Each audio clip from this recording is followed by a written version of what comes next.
बिस्मिल्लाहिर्रहमानिर्रहीम, अस्सलाम वालेकुम। कैसे हैं आप सब? उम्मीद है कि खैरियत से होंगे। हम भी अल्हम्दुलिल्लाह बिल्कुल ठीक-ठाक हैं। सुबह का टाइम है, काम-शाम हमारे स्टार्ट हो चुके हैं। आज मेरा टॉपिक है, कुछ अपना एक्सपीरियंस भी शेयर करूँगी कि शौहर के दिल में जगह बनाते-बनाते कब दिल से उतर जाते हैं पता ही नहीं चलता। तो चलें जी, बातें अपनी स्टार्ट करते हैं। आज मैंने बनाए हैं चटनी रोल, जो कि बहुत अच्छे बने हैं, वो भी आप लोग देखिएगा। लेकिन सबसे पहले वीडियो को लाइक कर दीजिए। अगर आप मेरी यूट्यूब फैमिली का हिस्सा बनना चाहते हैं तो मेरे चैनल को सब्सक्राइब भी कर दीजिए। मैं इसी तरह से अपनी रूटीन भी शेयर करती हूँ और बहुत सारी करते हैं जी दिल की बातें।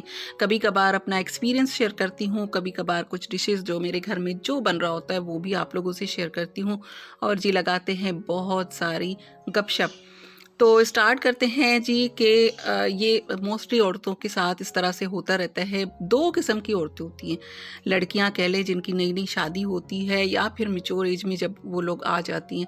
तो क्या होता है कि एक टाइप तो वो है औरतों की जो कि जहाँ पर भी बैठती हैं ससुराल की बुराई करना अपना फ़र्ज़ समझती हैं। जहाँ पर बैठेंगी स्टार्ट हो जाएंगी, नंद ऐसी तो मेरी सास ऐसी, जेठ ऐसा, देवर ऐसा, घर की सारी बातें जो हैं वो दूसरों को सुनाती रहती हैं। लोग क्या करते हैं, बस उन बातों को एंजॉय कर रहे होते हैं और उनकी कोई हेल्प नहीं हो रही होती है।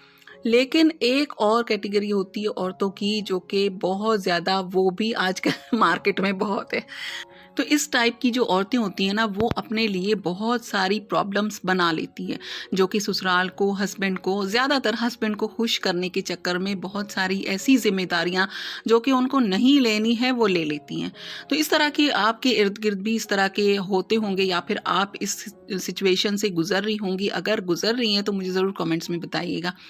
वो क्या होता है कि आप जब अच्छे बन जाते हो ना, तो फिर हस्बैंड भी तारीफ़ कर रहे होते हैं, आप उनकी फैमिली के साथ अच्छे हो, उनके लिए गिफ्ट्स ले रहे हो, उनके काम आ रहे हो, तो उनको अच्छा लग रहा होता है, वो आपकी तारीफ़ें कर रहे होते हैं, और आप उस चक्कर में और ज़्यादा अपने आप को इन बातों में इन्वॉल्व कर देते हैं कि आप बस उनकी खिदमत में ही लगे रहो और उनको खुश करने के चक्कर में ही लगे रहो। तो इस तरह करते करते करते आपको एक दिन ये अंदाज़ा होता है कि मैं कब अपने हस्बैंड के दिल से उतर चुकी हूँ, क्योंकि आप फैमिली को इतना टाइम दे रहे होते हैं, इतना टाइम दे रहे होते हैं कि हस्बैंड का टाइम कहीं खो जाता है। हस्बैंड को देने के लिए टाइम ही नहीं होता है। उनके साथ बैठकर बात करना, उनके साथ खाना खाना, इसके लिए तो बिल्कुल भी टाइम नहीं बचता है। सारा टाइम तो आप ससुराल को दे देते हैं। ऐसा नहीं है कि आप ससुराल के साथ झगड़ा शुरू कर दें और उनके साथ लिमिट में रहें। एक तरीका होता है उनके साथ हर वक्त जो अवेलेबल रहती हैं ना औरतें, अपने आप को अच्छा बनाने के लिए। इतने इतने सारे केसेस मैंने देखे हैं, इतने सारे कि मैं आपको बता नहीं सकती। इर्द गिर्द मैंने अपने क्लोज या इधर उधर मैंने बहुत सारे इस तरह के केसेस देखे हैं। कुछ कुछ मैं भी इस सिचुएशन से गुजरी थी। लेकिन क्या है कि आप अगर टाइम पर समझ जाते हैं ना इस बात को कि आप किसको खुश कर रहे हैं, आप हस्बैंड को खुश कर रहे हैं, इस चक्कर में आप उनको तो टाइम ही नहीं दे पा रहे, और कब कहाँ कैसे किस किस तरह से आपने उनको टाइम देना छोड़ दिया है और उनके तो दिल से ही उतर चुकी हैं। ये आपने कभी नोट किया है? अगर आप इस बात को नहीं नोटिस कर रही हैं तो आज से ही स्टार्ट कर लें। मैं आपको उकसा नहीं रही हूँ कि आप अपने हस्बैंड के साथ ताल्लुकात ख़राब कर दें, या फिर अपनी फैमिली के साथ। वो आपकी फैमिली है, ससुराल आपकी फैमिली होती है, लेकिन उनके साथ बना कर रखना बहुत अच्छी बात है। लेकिन इतना भी नहीं कि आप वो टाइम जो कि आपके हस्बैंड को देना है, वो टाइम आप ससुराल को खुश करने में गुजार दें। उनके लिए इतना टाइम आप दे दें, उनको, उनके लिए गिफ्ट्स लेना, उनको टाइम देना, उनके साथ टाइम स्पेंड करना, उनको फ़ोन लगाकर उनके साथ बातें करना, और कोई भी उनकी प्रॉब्लम है वो आकर आपको बताते तो उसको हल कर देना। तो देखें, एक मर्तबा अगर किसी को आप इस तरह से अवेलेबल रहेंगे ना किसी के लिए, तो उनको हो जाती है जी आदत। उसके बाद जब आप देखते हैं ना कि आप अपने हस्बैंड को ही टाइम नहीं दे रहे, जिन्हें खुश करने के लिए आपने इतना कुछ किया, तो फिर उस वक़्त आपको सँभल जाना चाहिए। आगे की बातें बाद में करते हैं। अभी मैंने क्योंकि महीने का एंड चल रहा था, ये मेरा तब का व्लॉग है, बीच में मेरा एक व्लॉग नहीं आया है। तो फ्रिज जब मैं क्लीन करती हूँ, तो जो भी फ्रीज़ आइटम्स हैं, मैं कहती हूँ कि वो यूज़ हो जाएँ तो अच्छा है। मैंने चिकन निकाल कर रखा है, मैं बनाऊँगी चटनी रोल, मटर आलू मैंने छील कर रख दिए हैं, ये शाम के लिए मैं बनाऊँगी। अभी बना रही हूँ चटनी रोल। इसके लिए मैंने चिकन बोनलेस था, इसे मैं पहले ही वॉश करके सिरका नमक लगा के और फिर खुश्क करके मैं रख देती हूँ। इसमें पानी नहीं होना चाहिए। दही मैंने ले लिया है, इसमें डाल देंगे अदरक लहसुन का पाउडर, क्योंकि पेस्ट डालते हैं तो उसमें पानी ज़्यादा हो जाता है। जब हम इसे पकाएंगे तो चिकन बहुत ज़्यादा पानी छोड़ता है।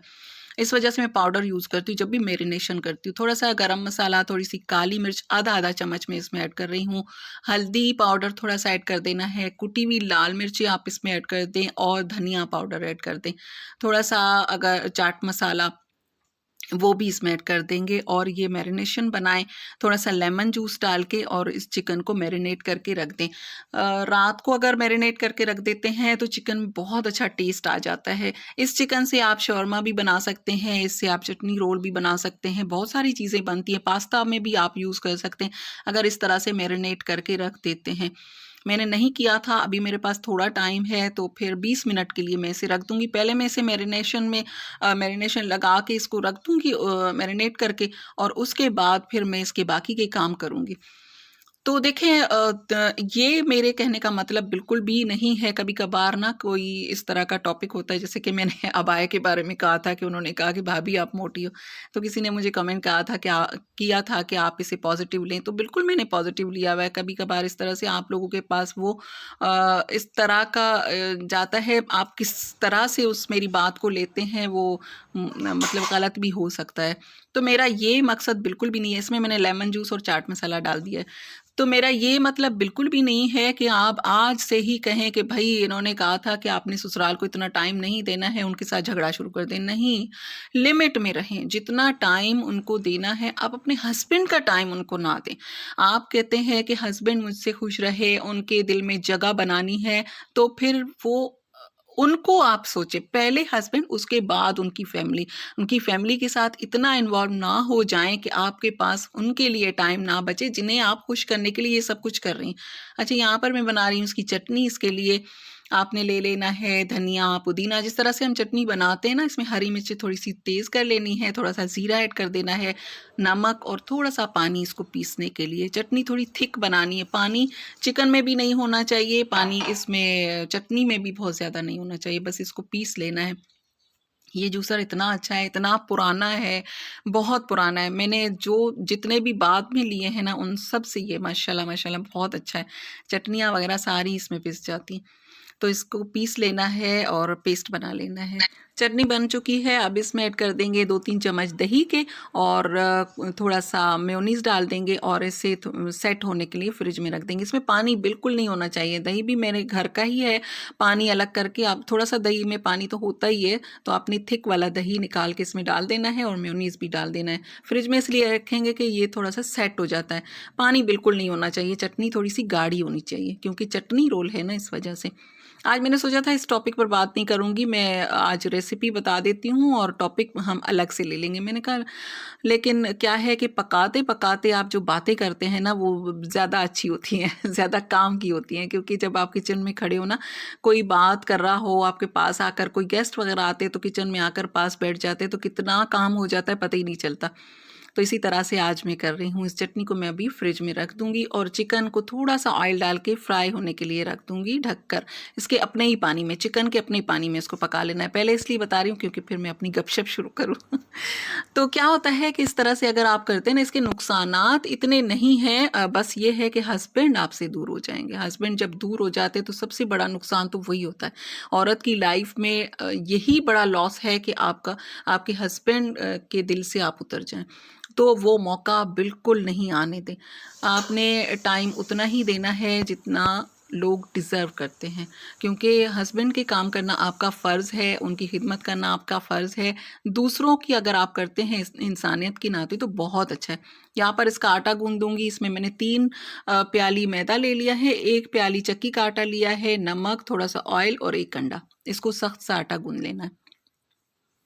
तो देखिए कभी ऐसा टाइम भी आता है, ये आपकी सारी खिदमतें ऐसे ही नहीं जाती हैं, रायगा नहीं जाती हैं। ज़रूर कभी ना कभी हस्बैंड को भी एहसास होता है, उनकी फैमिली को भी होता है, तारीफ़ें ज़रूर हो रही होती हैं, पीठ पीछे भी होती हैं कि ये बहुत अच्छी बहू है, लेकिन ये तारीफ़ें किस काम की कि जब हस्बैंड ही आपके ना रहें। वो खुदा ना ख़ास्ता आपसे दूर होते चले जाएँ क्योंकि आप उनको टाइम ही नहीं दे पा रही हैं। तो बेहतर है कि पहले ये समझें कि आपके लिए क्या अच्छा है, कौन-सी चीज़ आपके लिए अच्छी है, कौन-सी बुरी है, किसको टाइम ज़्यादा देना है, कौन से रिश्ते आपके लिए पहले इम्पोर्टेंट हैं, कौन से रिश्ते बाद में इम्पोर्टेंट हैं। तो इस तरह से आपने उन रिश्तों को लेकर चलना है क्योंकि औरत की ज़िंदगी तो है ही मेरे ख़्याल में इम्तिहान बहुत सारी, जो आपको खुश नज़र आती है ना, उनकी ज़िंदगी में बहुत सारे सारे इम्तिहान होते हैं। बहुत स्ट्रगल के बाद उन्होंने कभी भी किसी कपल को देखते हैं ना हम लोग बाहर, इसको ये कोयला रख के और इसके ऊपर देसी घी डाल के इसे स्मोक दे देना है। मैं कभी किसी कपल को देखती हूँ ना जो मैच्योर कपल होते हैं, बड़ी एज के होते हैं ना, बूढ़े होते हैं, फिर एक साथ घूम रहे होते हैं, कभी वॉक करने के लिए मैं रात को जाती हूँ वॉक पे तो वो नज़र आते हैं। तो मैं अपने हस्बैंड से कहती हूँ कि मुझे अगर आपको छोड़ना है ना तो अभी भी आप छोड़ सकते हैं, अगर मुझसे दिल भर चुका है, अगर आपको लगता है कि मेरे साथ आपकी ज़िंदगी नहीं गुज़र सकती, वैसे ही मैं कहती हूँ, तो छोड़ दें, लेकिन इस एज में नहीं छोड़ना। इस एज में मुझे आपका साथ चाहिए क्योंकि ये वाली एज जो होती है ना, इसमें हस्बैंड वाइफ जो है ना, वो एक दूसरे के लिए होते हैं और कोई भी उनके साथ नहीं होता है। औलाद अपनी लाइफ में बिज़ी हो जाती है, सब अपनी लाइफ में हो जाते हैं। जिन लोगों को आपने अपना बेहतरीन टाइम, अपना गोल्डन टाइम दिया होता है, वो भी अलग-अलग अपने-अपने घरों में खुश हो जाते हैं। लेकिन आपके लिए बच्चे भी अपने घरों में खुश हो जाते हैं, लेकिन आपके साथ होते हैं आपके लाइफ पार्टनर, तो उसकी ज़्यादा ज़रूरत होती है। तो मैं हमेशा यही कहती हूँ जब भी मैं इस तरह का कोई कपल देखती हूँ ना, माशाल्लाह माशाल्लाह वो एक दूसरे के साथ घूम रहे होते हैं, बातें भी कर रहे होते हैं, तो कभी-कभार बातों में इतने इन्वॉल्व होते हैं, मैं कहती हूँ ये अपने ना दुखड़े सुना रहे होंगे यहाँ पर पार्क में आकर एक दूसरे को। तो मैं कहती हूँ इस एज में मुझे कभी नहीं छोड़ना। मुझे अभी भी मुझ में हिम्मत है, ताकत है, तो मुझ में इतनी बर्दाश्त है, खुदा ना ख़ास्ता अल्लाह ना करे ऐसा दिन, अल्लाह ना लाए किसी भी औरत की ज़िंदगी में कि मैं लोगों के रवैये बर्दाश्त कर सकूँ या मैं बच्चों बच्चों के देखिए रवैये बर्दाश्त नहीं होते हैं। बच्चे जैसे-जैसे बड़े होते जाते हैं, उनको अपनी लाइफ़ में वो लोग बिज़ी होते चले जाते हैं। आजकल के बच्चों के पास इतना टाइम नहीं होता है कि आप हैं माशाल्लाह बहुत अच्छे माशाल्लाह माशाल्लाह मेरे बच्चे, लेकिन ये है कि उनके पास इतना टाइम नहीं होता है कि वो हर वक़्त आपके लिए, पेरेंट्स के लिए अवेलेबल वो उनके पास बैठे रहें। हस्बैंड वाइफ ही होते हैं जो एक दूसरे को टाइम देते हैं। शुरू का टाइम तो ऐसे ही गुज़र जाता है एक दूसरे को समझने में, उसके बाद लड़ने-झगड़ने में, मेरे लिए फूल नहीं लाए, मेरी बर्थडे याद नहीं की, मुझे शॉपिंग नहीं करवाई, इस तरह की छोटी-छोटी बातें करते-करते, झगड़े होते-होते लाइफ़ उस स्टेज पर पहुँच जाती है, जब ऐसा टाइम आता है कि जब हस्बैंड वाइफ को एक दूसरे की ज़रूरत होती है। और फिर वो उन पुरानी बातों को याद करके हँस रहे होते हैं, उन बातों पर हँसी आ रही होती है कि इतनी छोटी-छोटी सी बातों पर हम लड़ते थे और वो बातें जो उन्होंने बहुत ज़्यादा जिन बातों पर वो सीरियस हो गए थे, इतने बड़े-बड़े झगड़े हो गए थे, छोटी-छोटी सी बातों पर उनको याद करके फिर वो हस्बैंड यही कह रहे होते हैं कि शुक्र है उस वक़्त हमारा झगड़ा ज़्यादा नहीं बढ़ा, हमने एक-दूसरे को छोड़ नहीं दिया, वरना तो आज फिर मेरे घर में कोई और होती। इस तरह भी कहते हैं और कभी-कभार ऐसा नहीं है कि आपकी जो मेहनत होती है अपनी फैमिली को खुश करने के लिए, अपने ख़ानदान को, अपने ससुराल को खुश करने के लिए वो आपकी रायगा जाती है। कभी-कभार ऐसा भी होता है, कभी ऐसा टाइम भी आता है कि हस्बैंड अपनी आँखों में आँसू भर के और फिर बीवी से कह रहे होते हैं कि बेगम मुझे माफ़ कर देना, तुमने मेरे लिए बहुत कुछ किया, मैं आपको समझ नहीं सका और मैंने अपना वो टाइम अच्छा टाइम जो आपको देना था वो मैंने और लोगों को दे दिया और आपके साथ अच्छा नहीं किया। ये टाइम भी आता है बहुत सारी औरतों की लाइफ़ में, लेकिन मैं कहती हूँ कि ऐसा टाइम ना आए किसी की लाइफ़ में। हमेशा खुश रहें, आबाद रहें, जिन-जिन की ज़िंदगी में कोई भी प्रॉब्लम है अल्लाह ताला उसे हल कर दे। अपने घरों में खुश रहें, आबाद रहें।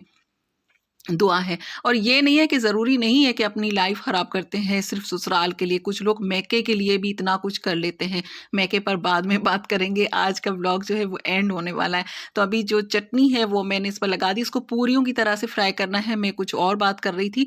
तो पूरियों की तरह से लेकिन पूरी पतली होती है, इसको थोड़ा-सा मोटा-मोटा सा बेल लेना है क्योंकि ये पराठा है, तो इसे फ्राई कर लेना है, तेज़ आँच पर करेंगे तो ये सॉफ्ट रहेगी, हल्की आँच पर करेंगे तो ये सख्त हो जाएँगे। तो आपने तेज़ आँच पे इनको फ्राई कर लेना है और आटे को रेस्ट ज़रूर देना है, मैंने नहीं दिया था, ना मैंने मैरिनेशन को ज़्यादा टाइम दिया। इसको बनाने के लिए 1 दिन पहले सोच लेना चाहिए, फिर ये काम जो है वो आसान हो जाएगा। चटनी मैंने जो अभी बनाई है वो है, और आलू बुखारा, इमली और अनारदाना, गुड़, काला नमक डाल के जो मैं चटनी बनाती हूँ, रमज़ान के मेरे ब्लॉग्स में उसकी रेसिपी होगी, वो भी मैंने चटनी रख दी है। और ये मज़ेदार सा हमारा चटनी रोल बन चुका है। मिलती हूँ नेक्स्ट में, अल्लाह हाफ़िज़।